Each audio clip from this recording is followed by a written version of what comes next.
If you marry black brain power to black dollar power, we'd be a superpower overnight. See, brothers and sisters, they didn't desegregate the schools because they thought black kids would learn better sitting next to white children. That's not why they desegregated schools in 1954. They desegregated schools because they were afraid that if we don't stop what they are doing in the black schools, even though they were dilapidated, even though they were underfunded, even though when it rained, the water came to the ceiling, but despite all that, them black teachers and them black schoolhouses was producing a better educated learner than the most expensive white private school in America. Remember Las Vegas? We invented the gas mask before we went to school with white kids. We invented the stoplight before we went to school with white kids. We invented the refrigerated truck before we went to school with white children. We invented the self-lubricating engine before we went to school with white children. White people said, look at what they're doing. Look at what they're doing. White kids ain't even thinking about this kind of stuff. If we don't put it into it, Negroes will own this society. So they integrated. They forcibly bust our kids into the white schools. But guess what? When they sent the black kids into the white schools, they didn't send the black teachers with them. The biggest loss of black educators was between when? 1954 and 1974, because special ed came in 75.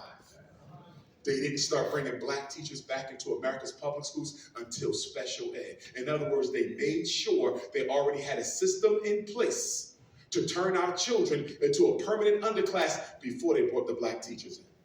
They knew if they sent the black teachers with the black children, they could have destroyed our babies' minds. So they kept the black teachers out.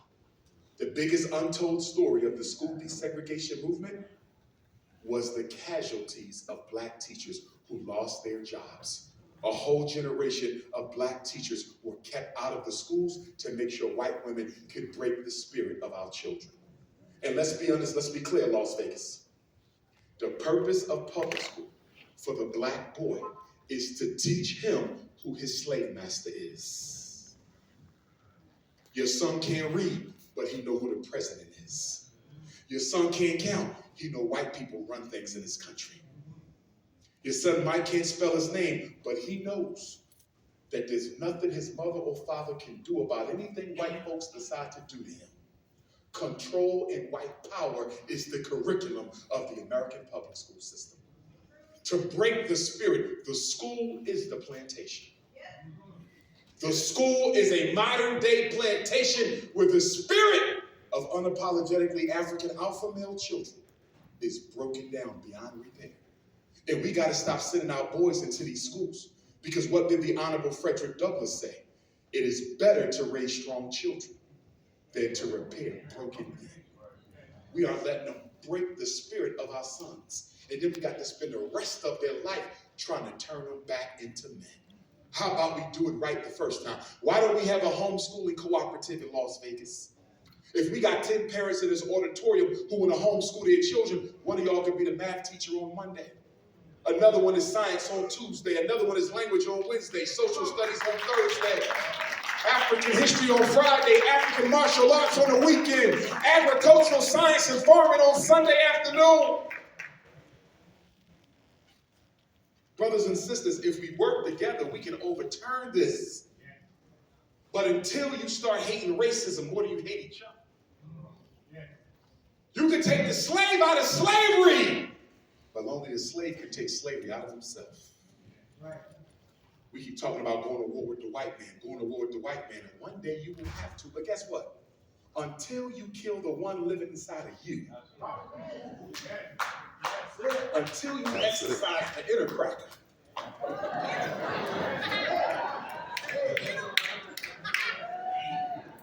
it don't matter who on the outside. The chains are now within us. These are psychological bondage. Black women, if you want to save the self-esteem of black girls, one day all of you are going to have to go natural. There's no way around it. This is real talk. This is real talk.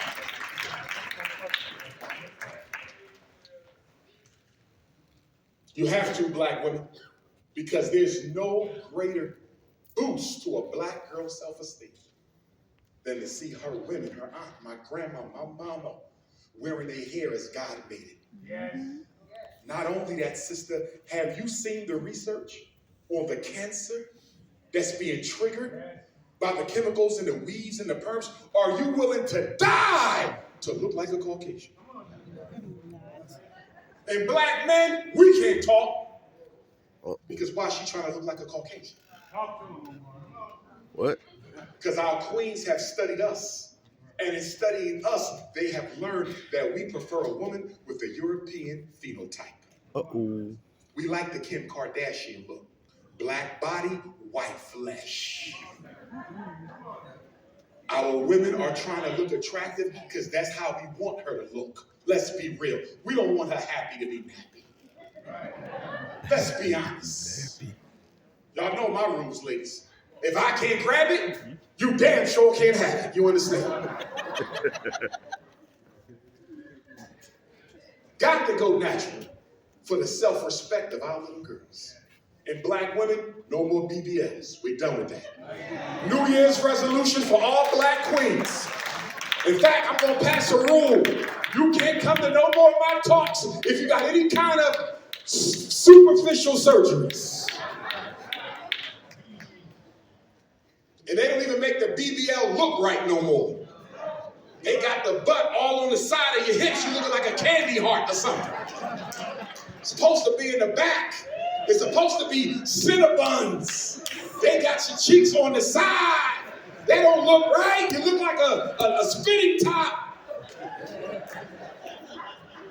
And then you get the breast implants and they hurt.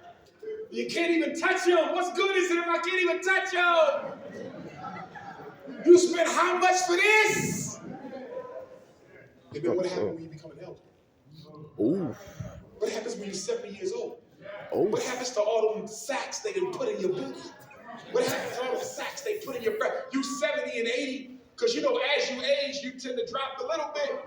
But now you got 20 extra artificial pounds. You're going to be down on the ground.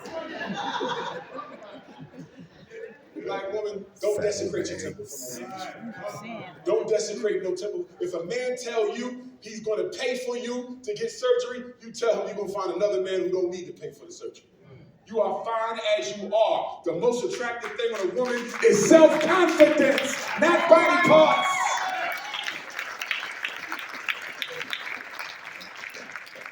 I'm serious. Stop desecrating your temple.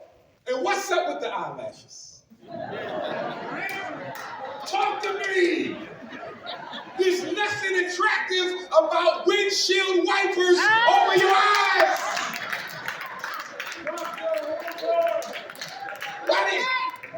I'm looking like, does she think this is cute? G5. What is this? You look like Eddie Munster, Herman Munster. And then the glue making you blind. It's literally about the glue blinds you. The ophthalmologist is saying that if it was up to them, they would make the eyelashes illegal because the blue get in your eye and it drops your vision. So now you're going blind and look white. Brothers, if your woman got fake eyelashes, when you go home tonight, snatch them off. Snatch them off. If she got a wig or a weave, snatch it off! You say, baby, we got about 6 weeks until the new year. You starting fresh. You get you some $20 clippers, and you just bald her down. See, the problem, black women, y'all keep trying to save that little ringworm patch. No, shave it. Shave it.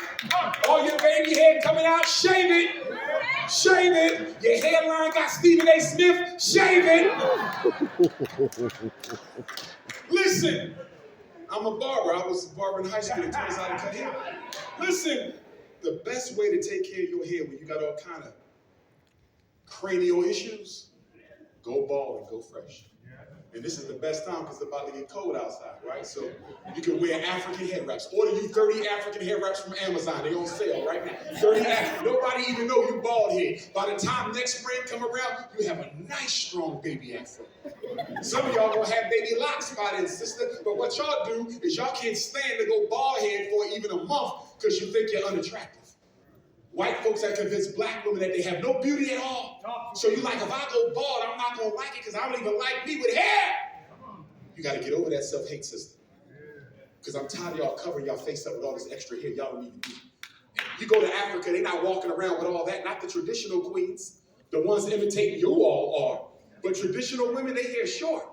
They might have some locks, but that's it. Y'all have 50 pounds of fake hair all over your face. You weigh 100, your hair weigh 300. How that's going to work? Come on! Then the hair be stinking with all them stuff. Oh, Lord. Let me lay on your chest. Oh, damn. It's a Lysol. And then y'all like the Indian hair. Y'all go get the Indian hair, but do you know how the Indian hair come to you? Once a year, the Indian women who are in the Vedic tradition, they shave. They go bald once a year to get all the spiritual toxicity off. They sell that hair to the hair companies. And they take the spiritual junk of Indian women and you buy it and put it on your head. You're wearing the spiritual garbage of another woman from another race on your temple. Let me tell you something about African culture. In African culture, your spirit is in your head. Your soul is in your head. You don't let nobody play with your head because this is your temple. Your skull is a shrine. Your soul is in it. And y'all got everybody touching your hair, perming your hair, weaving your hair. And then you put dead Indian hair on your head. You're destroying your connection to the universe. If there's two things black women got to change. What you let people do to your hair and what you let men do to your womb. Oh. Because every time you lay with a man, sister, he imprints you. Every time you absorb our DNA, every act of intimacy, you absorb the DNA of the man that you were with. So if you had 30 partners in your life, all 30 of those men remain with you to this day. And brothers, it ain't no different for us either. Every woman we were with, they imprint us. And there's been research that shows your DNA structure can change based on the people you laid with in bed. We have to put the sanctity back in sex. We have allowed the European to sexually objectify everything about our lives. We have completely sexually objectified the black woman from head to toe. When we see a black woman, we don't see a person. We don't see a human being. We see an object of gratification. And to make it worse, so many black women will feed into that and make your body an object of sexual gratification. Look at the reality shows. Look at the gangster rap. The sexual objectification of black women. We must stop it if we want to save the minds of our daughters. Queens and kings, gods and goddesses, we got to go back to it.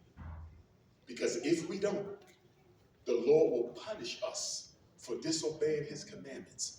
And I ain't just talking about the 10 that Moses stole from Kemet. I'm talking about the ones that are way older than that. We know who we are.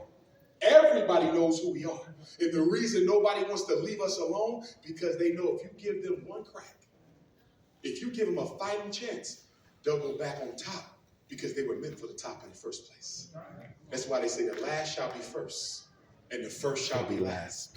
But we got to work our way back. As I prepare to wrap this up, brothers and sisters, I want to give you my phone number in case you need to reach me. Take your phone out. If you're a parent and you need to have a consultation with me, if anybody has gone through something in your life and you need a life coaching session with me, feel free to text me. I don't answer the phone. You got to text me first because you might be a coon. Text me first. And we will set it up. When I leave you guys, I go back to Philadelphia. I ain't been home in about a month because I went from London to Nat Turner to Australia to Vegas back to Philly. But I have to go and pick out the flooring for the Frederick Douglass Marcus Garvey Academy. All renovations are done except the floor, brothers and sisters. Everything is done. Everything is done except the floor. So we have 11 rooms that we got to cover up because we took the old rugs out. I have to go to the floor store, pick out the floor that I want, and the contractor's going to lay it in. We at 11:55 right now. We right at the finish line. So when we lay them floors down, we applying for our certificate of occupancy. If all goes well, we're going to have a grand opening, either the first or second quarter of 2025. And if any of you have donated to the Frederick Douglass Marcus Garvey Academy, I would hope that you will fly to Philadelphia, Pennsylvania, drive 20 minutes to the front door of the Frederick Douglass Marcus Garvey Academy. Wilmington, Delaware is Philadelphia's backyard. I can get to the airport faster from FDMG, Delaware than I can from my home in Philadelphia. They're right next door to each other. So I'm hoping that you come and celebrate. If you haven't donated to the school, text me for the donation information, because you will never be allowed inside that school if you haven't donated to the cause. Okay? Once we open, we will be the first school in American history built exclusively and collectively with donations from Black people from every single continent on the planet Earth, brothers and sisters. The first ones ever.